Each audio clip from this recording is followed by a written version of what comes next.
Yeah, of course, a bit of Wham there with Last Christmas. Last Christmas, Such a I good gave track you my at heart. the end of the day. All right, so yeah, we are carrying on. We are carrying on with the Addiction podcast this morning. Yeah, we were talking about just off air now quickly about guys opening these weed shops all over the place and communities standing together and stopping this. And we've got a success story out of our own little community in Riversdale, where someone opened a shop and they are busy closing it because the community stood up against it. Great news. Yeah. So I'd like to think that we, as Walking with Winners, with the activism we've been doing in the local community, had something to do with that, along with Councillor Gerrit Viljoen, who's also been pushing hard. And then I would like to say this, that we can definitely then, because of my position as the chairman of the local drug action committee, I think we could claim that as a victory for the local drug action committee. Definitely. Because through myself, we were directly involved, and Jan with organising the whole thing. So that activism day we had, speaking against it, right in that community. And it looks like the community heard what we had to say and have united, and that's what you wanted to start this with today. This is, to quote out of the previous regime, one thing they got right was the tagline on the coat of arms: Eendracht maakt macht. Unity is strength. And if we all stand together and we just say we are not going to accept this in our communities, and we unite against these things, look at the impact that we can make. I can tell you now, you will not be able to quantify how many people's lives will have been positively affected by the community engaging in that action and boycotting that particular shop, and keeping their kids safe and their community safe. No, it is great. It's good that somebody, one community at least, could manage, or they managed to close down one of these shops. Let's hope it catches a lot. Yeah. Not the shop. the idea. But it just comes to show as well what the focus in people's minds are, what people are spending their life on, spending their money on, spending their time on. Those shops coming up is just, what are people busy with? What are people doing? Okay, and if we can change that around, and it comes back to why some people have got success in rehabs and some people don't. Am I living a purposeful life? Am I actually living my life to be a constructive part in society? And that goes along with a lot of different things, right? What am I choosing to spend my time on? And my money on, yeah. My money on? Yeah. How am I guiding my family? Am I trying to get married and live a constructive life in my society? And I know it's old school and it's conservative and all of those things, but hey, this world hasn't been around for 5,000 years because people they've been going the crazy routes that we're trying to go. Yeah. So I'm very happy about that. And we've got to, I think, analyze in our own heads, for our families. What are we spending our life on? So that speaks to pretty much a short little live I did this morning, just before I came here, right? What's absolutely baffling me, I don't know if that's the right word, but I'm fascinated by, and I'm fascinated because, as I've said now repeatedly, I studied the Bible. And the Bible says in the last days, people will become ruthless and without conscience. And that's got me to thinking about, just to tie this into what we're talking about here. I'm watching intermittently, because I'm now actually quite tired of people lying to us, all right, blatantly, all right, which speaks to this Madlanga / ad hoc, right? And I watch these people sit there and absolutely 100% try and justify their actions as being acceptable actions because, to put it in a nutshell, everyone else is doing it and I'm just doing what everyone else is doing. I'm just doing my part, so to speak, right? And then I think, okay, if that is what the upper echelons of our society are thinking, whereby they are quite comfortable in pillaging hundreds of millions, if not billions of rands from people who desperately need the medications, the assistance, whatever that money was going to pay for our fellow countrymen. They're quite happy and quite content with the idea that taking that money is fine because it has bought me an 18 million rand house, it has bought me 3 Lambos, it has bought me overseas trips, it has put me, I mean, that guy Peaches up there, that McClellan fellow, you know, he's been absolutely implicated as one of the arch criminals. Were you listening when they read out his former arrests? No. How many were there? 30-something former arrests, of which 20-something case withdrawn, and serious crimes, armed robbery, cash in transit, attempted murder, drug smuggling, all kinds of the worst, human trafficking even, right? And he's quite comfortable to sit there in 100,000 rand outfit. Fendi. You know what I mean? Flaunting the wealth that he's gained from those charges. Okay? Absolutely. And then quite also happy to now, in order to limit the damage to himself, throw everyone that was accomplice to these crimes under the bus. Like, quite happy to do it. You know, as long as this is going to secure me. And this speaks to this fascination that I have. Do you not, South Africa, have a conscience? Do you not have a conscience? You know, I see drug dealers, they're driving these fancy cars, living in fancy houses. I've got one in my mind all the time. He's got a McLaren P720, he lives in a mansion in Glen Vista.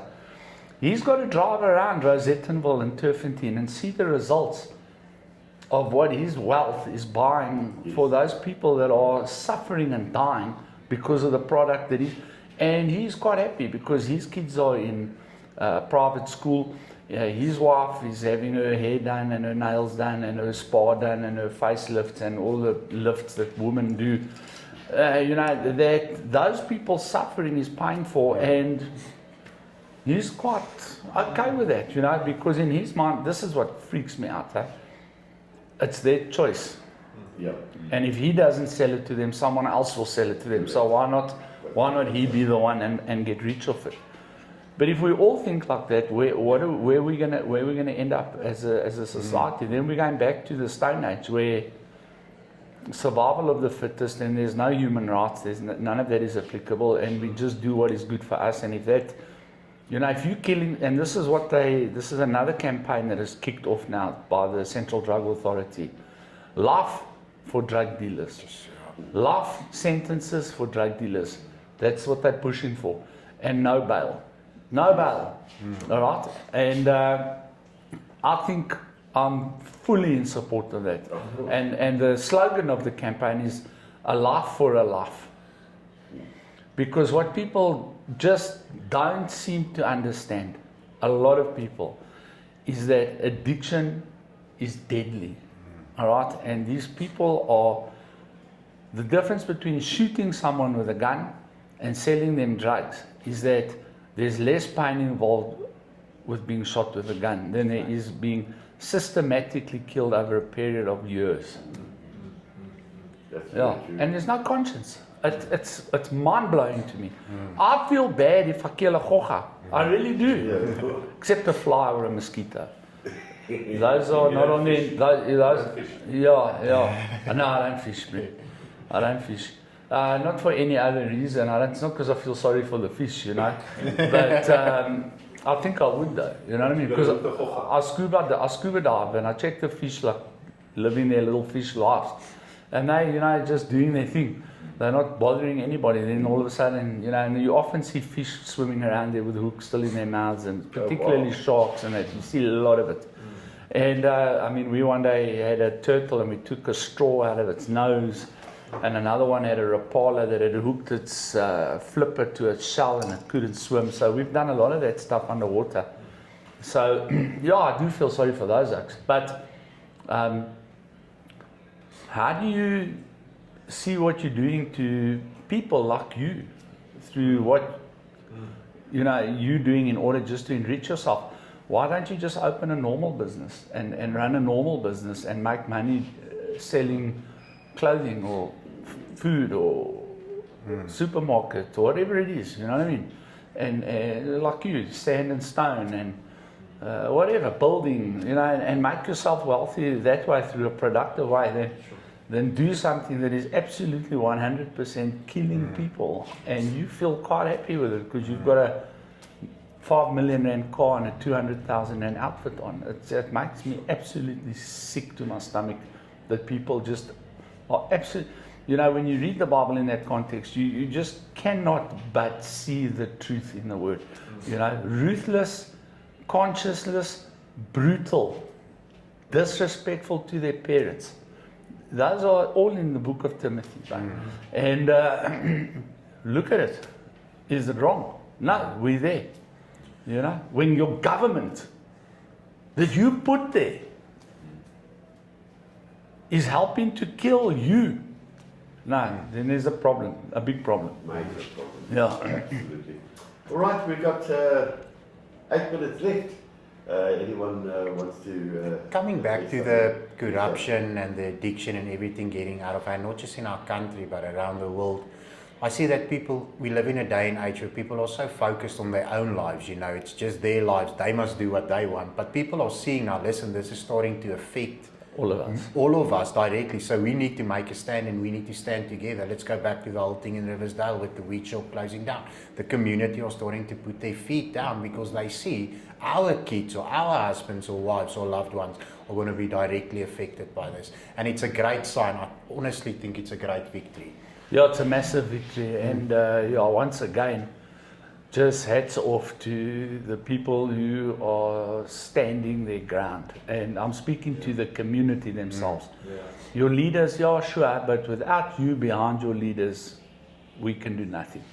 I can just say something proudly, very proud of Riversdale, that they can be called a community and not a society. That's so true. Because a society all follows what the celebs are saying in the movies. And want to follow what's the best and the most cool at the moment, and all the fads and so forth.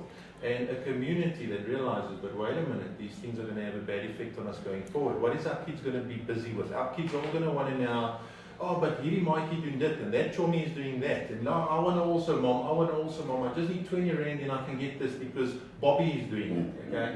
And Riversdale said, no. Okay, I'm very proud of that. But that system that you're talking about, that everyone just, exactly what you're saying, your view on society is based on concepts of philosophy called postmodernism and secular humanism, whereby there's no set rule. Whatever we feel as a entity, so a group of people, is what is acceptable to us as that group of people we then implement. And whether or not that's so. Let's say, I'm going to be absolutely a little bit disgusting now, but let's say all of us in this room as a community now decide that we believe that fiddling with kids is acceptable. Then our society will then take that on as an acceptable practice because we as a group, there's no set point of reference between right and wrong. What we feel is right, and to hell with what anyone else says. And it doesn't matter if it's right or wrong, we feel it's right. You know what I mean? So, and that's the type of societies that people are absolutely 100% building. And corruption is allowing it to... Yeah, well, look at our society in South Africa. What is our society? We have all, as a society, let's be completely honest, capitulated to the idea that we can speed or we can do whatever we want because we know if we get caught, a financial contribution will remove the consequence of that action. And we've all capitulated to that mindset in this country. All of us, we're all guilty. I don't care what anyone says. There's a very small minority of people when caught doing 160 and 120 zone and the guy says, right, you're under arrest, or $2,000. You know what I mean? He's not going to think, well, it's Friday afternoon, I'm going to miss the game, then I'm going to have to go to court on Monday, then it's 20 grand in lawyers' fees and no, arrest me. Listen, very few people are going to go that route, you know, because the option is there, and so we buy into that option. You know what I mean? But if our society changes into a mindset of, if we catch you, you're going to jail. End of story. You'll see how quickly it'll change. If drug dealers actually do start getting life sentences for selling drugs, maybe then it's not such a fantastic idea to come from West Africa to sell drugs here. Correct. You know? It is. That's a good point. Yeah. I just want to add. I saw something on a movie that stuck with me. Where someone was last week. I watched the movie and someone was saying the guy's reasoning was, who are you to decide what I must do in life? There's no rule book. There's no rules being set upon humanity by our. And I said, and the answer to him from someone else was, yeah, of course there's a rule book. Go to the scriptures. You're just ignoring it. You're choosing to ignore the book, the rules that was put down. Well, I want to elaborate on that, okay? So you're free to live your life any way you want, okay? Then I'm also free to live my life any way I want, okay? So if I'm living my life any way I want, okay, but it harms you, then don't complain, because you said there's no rule book. No rule book. You understand? So in my world that I've now decided where there's no rule book, you are absolutely inconsequential. And if I need to eliminate you, whether Or your permanently family or your whatever, family, yeah. then you know that's how it goes. And I'm bigger and stronger than you, so shut up, there's no rule book. You see, that's where people miss it. You know, there's no rule book when I'm affecting you, right? But then when you're affecting me, then all of a sudden we must pull out the rule book. And, and that's the hypocrisy behind it. Whereas, as you say, the Word of God says, here's the rule book.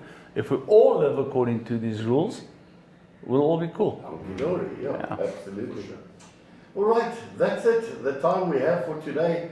1 minute left. Just thank you again, everyone, for coming in. I think today we touched, and at least we had some good news today, so we could celebrate. Yeah, it's a win, man. Anyway you slice it. And Donovan, I want to leave the Midville community with this. What do you stand for? If you stand for nothing, you'll fall for anything. Yeah. True. What principles do you live by? It's time to start working together and stand together. Unity. Unity is strength, bud. Absolutely. Lekker. All right. Cool. We'll get to the same Cheers, guys. in a minute or two, or in a